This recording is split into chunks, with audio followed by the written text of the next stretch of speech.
So today on my bench I've got a Toshiba T4700CT. It's in pretty damn good condition. I picked this up off eBay,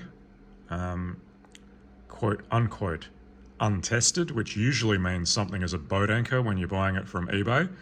Usually it's complete garbage and they just say untested so they can still get decent money for it, knowing that it's total rubbish. That was not the case this time. This thing is absolutely fantastic. There's no delamination whatsoever happening on that screen. It's not been stored in a hot outbuilding or shed, which will definitely promote the degradation of these LCD screens. It's been stored in a great condition for its entire life. It was previously owned by a charitable organisation, and it was well looked after, and it was still in active service until around 2001. It still has everything original in it. The only thing I don't have is the ballpoint mouse, which, yeah, clips into here. I don't have that, and I'm not paying the rip-off prices jokers are asking for them on eBay. I'd rather just use a PS2 optical mouse. Of course, the internal battery is screwed. Surprisingly, the BIOS battery is holding a charge, and it's come back to life. I don't have the regular power supply. I'm actually just running it off my bench power supply, connected directly to a barrel connector at the rear there. I have made myself an external floppy driver cable, and that is working on a GoTech. And just a note, if you ever want to follow these instructions that are on Reddit to make your own cable, what is not mentioned is that you absolutely do need the twist. If you don't put the twist in there, it will not work. It won't even detect the floppy drive being present. You'll just get, if you've got it set to drive B, it'll say insert disk for drive B and press enter to continue, and that tells you straight away it ain't detected. But this is working perfectly. You will need an external power supply. I'm just using one of these El Cheapo bricks. These GoTechs only run on 5 volts, so you could probably run it off a USB cable power supply setup. But yeah, all of these parts came off AliExpress, the ribbon cable, the connectors, the shell, everything, and it was very cheap as expected, and I just followed the instructions to make the cable. I'll mix in some video of what the cable looks like without the shell installed. But yes, main objective here, I wanted to back up the hard drive off this thing. It's got some reasonably interesting documents on there, and it's got an original installation of the software for this machine. It has everything working on there, including the terrible Windows sound system audio chip that's working on there.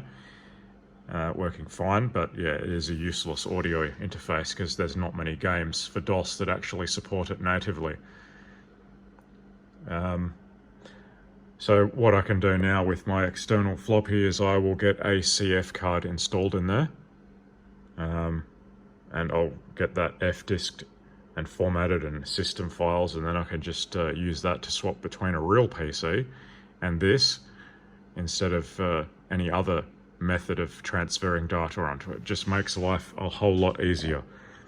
I do have a few things installed on that hard drive like Doom, but that's PC speaker only, so kind of sucks.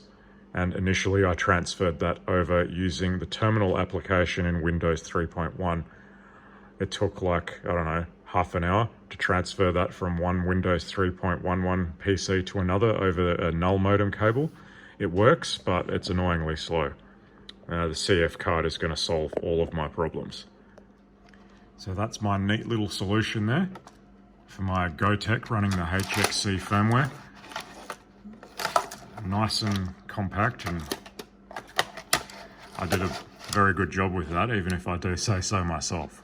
And don't forget to actually get the parallel port to operate as a floppy drive. You need to go into BIOS and set it to either drive A or drive B. It doesn't do it by default. By default, it's obviously going to be a printer port.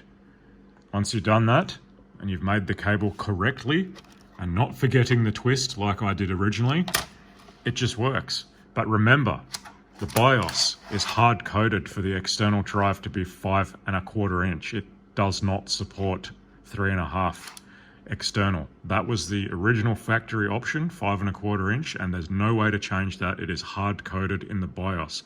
Unless you crack the BIOS, I'm not going to do that to this machine. And 1.2 meg images work perfectly fine on this. You're just limited to 1.2 megs instead of 1.44. There's ways around it. If that's an issue for you, just use the CF card or connect the hard drive to another old computer and get your data on there that way. Floppies are kind of a pain in the ass.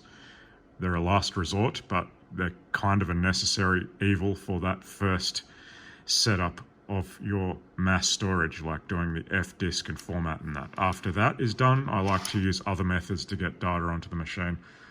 On my desktop machines, I use a network interface. On this laptop, I'll just use the CF card.